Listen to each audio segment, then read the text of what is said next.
पर मौजूद शख्स भी अब उसे अपना कोई जान पहचान वाला ही लगने लगा था। अरे अम्मा, मैंने आपको अगले हफ्ते आने को बोला था। सुबह सुबह अम्मा को देख काउंटर पर मौजूद शख्स ने पासबुक उठा अम्मा का अकाउंट चेक करते हुए याद दिलाया। बेटा, एक बार देख लो, शायद आ गए होंगे। नहीं अम्मा, कोई रुपए नहीं आए हैं। अम्मा का पासबुक वापस काउंटर पर रखते हुए वो अपने कंप्यूटर की स्क्रीन पर व्यस्त हो गया। बेटा, तुमने ठीक से तो देख लिया ना?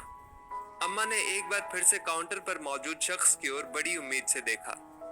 अरे जाओ ना अम्मा, और रोज रोज मत आया करो, अब सीधे अगले महीने आना। उस शख्स की बात सुन गहरी निराशा के साथ वो अपना पासबुक उठा झोले में रख वापस मुड़ी और मोबाइल पर बात करते हुए बैंक के भीतर प्रवेश करते एक नौजवान से टकराकर गिर पड़ी। ओह, माफ कीजिएगा माँ जी, आपको कहीं चोट तो नहीं लगी? उस नौजवान ने अपना सूटकेस बगल में रख फुर्ती से अम्मा को उठाया। तब तक काउंटर पर मौजूद शख्स भी अपना काम छोड़ तेजी से भागकर वहां तक आ पहुंचा। नहीं बाबू, कोई चोट नहीं लगी। झोला संभाल अम्मा उठ खड़ी हुई। अम्मा का काम हो गया?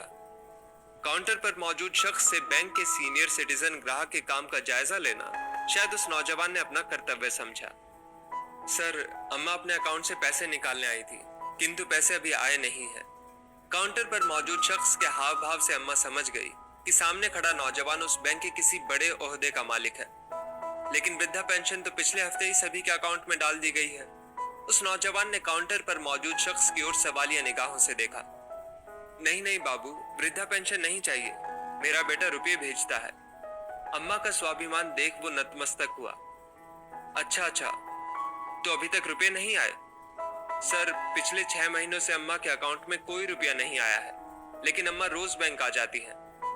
आप मुझे अपनी पासबुक दिखाइए। देखिए ना बाबू। अम्मा ने फिर से अपने कांपते हाथ झोले में डालकर लगभग चिथड़ा बन चुकी पासबुक उसके हाथ में दे दी। उसने उलट पुलट कर देखा। अम्मा की पासबुक में पिछले 6 महीने को छोड़कर हर महीने की 2 तारीख को 2000 रुपए नियमित रूप से भेजे गए थे। अब आपका बेटा रुपए नहीं भेजता तो आप वृद्धा पेंशन के लिए आवेदन क्यों नहीं देती? उस अजनबी अम्मा के लिए उसे थोड़ी चिंता हुई। नहीं बाबू, माँ बाप खैरात पर पले, ये मेरे बेटे को पसंद नहीं। ये सुन उस बुजुर्ग अम्मा के प्रति उसके दिल में सम्मान 2 गुना हो गया। लेकिन अब वो रुपए भी तो नहीं भेजता, आपकी जिंदगी कैसे चलेगी? जिंदगी तो चल रही है बाबू, लेकिन एक ही गम है कि अब उससे बात नहीं हो पाती और ना ही उसका कोई हालचाल मिल पाता है। आपके पास उसका कोई मोबाइल नंबर है? इसी खाते में लिखा है बाबू, लेकिन सरपंच कहते हैं अब उस पर बात नहीं हो सकती। क्यों? वो नंबर बंद हो गया है। अच्छा, आप यहीं बैठिए, मैं देखता हूँ। वो अम्मा की पासबुक लिए अपने केबिन के भीतर चला गया। मुश्किल हालात में भी अम्मा में मौजूद स्वाभिमान से प्रभावित होकर उस स्वाभिमान को जस का तस बरकरार रखने के लिए अपनी अच्छी खासी तनख्वाह में से हर महीने 2000 रुपए अम्मा के अकाउंट में डालना उसके लिए कोई बड़ी बात नहीं थी। थोड़ी देर बाद वो बाहर आकर बेचैनी से इंतजार करती अम्मा से बोला, अम्मा, आपके बेटे की नौकरी छूट गई थी, इसलिए वो आपको इतने दिनों तक रुपए नहीं भेज पाया, लेकिन अब उसे नौकरी मिल गई है। अगले महीने से वो आपको रुपए जरूर भेजेगा। बाबू, उसे मना कर दीजिए, रुपये ना भेजे। बस पहले की तरह कभी कभी सरपंच के मोबाइल पर फोन कर अपना हालचाल मुझे बता दिया करे।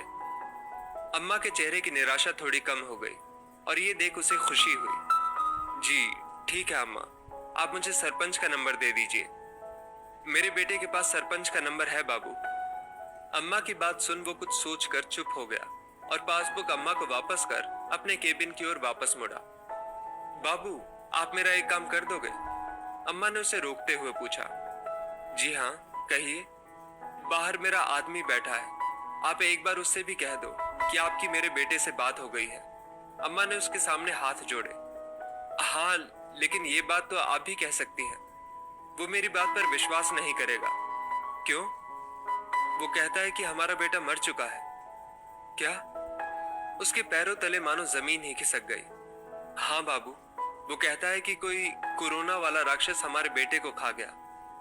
ये कहते कहते अम्मा अपने पति की झूठी जानकारी के प्रति तैश में आ गई और अब तक अम्मा के प्रति सहानुभूति में झूठ बोलता वो बैंक अधिकारी सच्चाई समझ निशब्द हो गया।